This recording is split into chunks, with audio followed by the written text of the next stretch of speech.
I open my paper gown so the mammogram tech can place my right boob on the cold glass panel like a jellyfish about to be squashed. I hold my breath till she says I can breathe. She points at my squished areola and grimaces, "What's that?" I blush and reply, it's just a fat freckle that showed up when I had my son 29 years ago. She shrugs, continuing to scan and manhandle my tired old boobs. I told my family, if you ever need to identify my body, check out the right boob. There's a freckle the size of a baby aspirin. And if you see that, then you know it's me dead in a ditch or whatever. And while you're looking, if the boobs are low slung, inching toward the belly, then yeah, it's definitely me. I have a love-hate relationship with these boobs.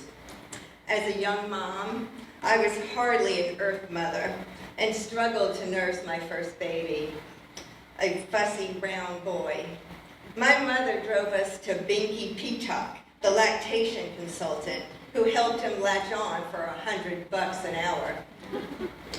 My second baby, a 9-month-old girl adopted from China, used my dense breasts as a comfy pillow while she sucked down lukewarm bottles of formula. Needless to say, these boobs have put in their time.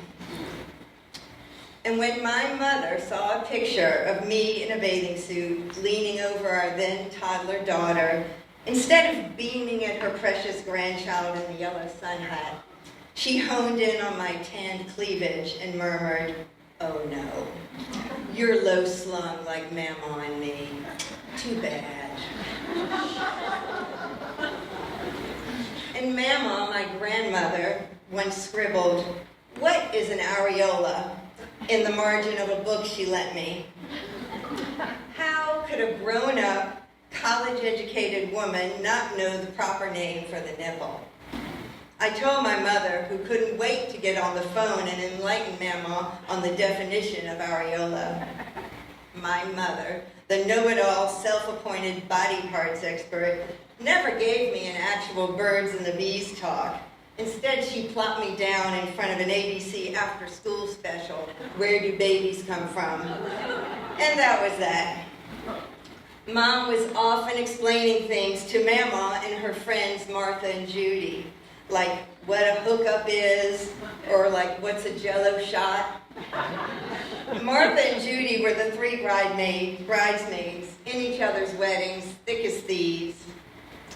Years ago, over pimento cheese sandwiches at our house in New Orleans, the bridesmaids asked my mother what it is that lesbians actually do in the bedroom.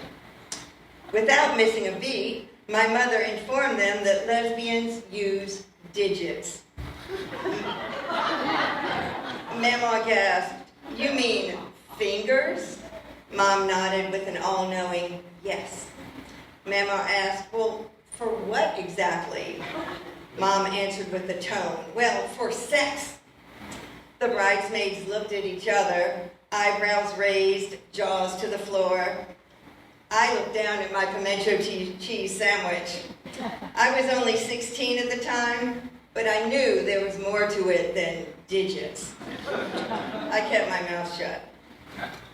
And when my husband and I were newlyweds, Mom randomly suggested that if things got dull in the sex department, we should do it in different rooms, to spice things up. What? We didn't need spicing up in our 20s. I now had visions of my parents having sex in the garage next to my Barbie camper.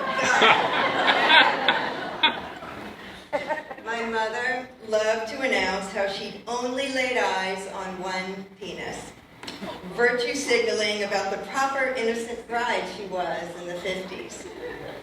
When a steamy sex scene came on TV, Dad would grab the remote, fast-forwarding through the embarrassing parts, while Mom yelled, "Wait, I want to see that. You know I've only seen one penis."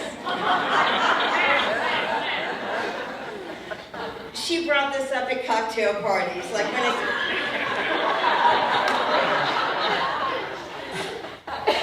like Like when a guest asked about the pinkish-brown clay fertility sculpture on our coffee table.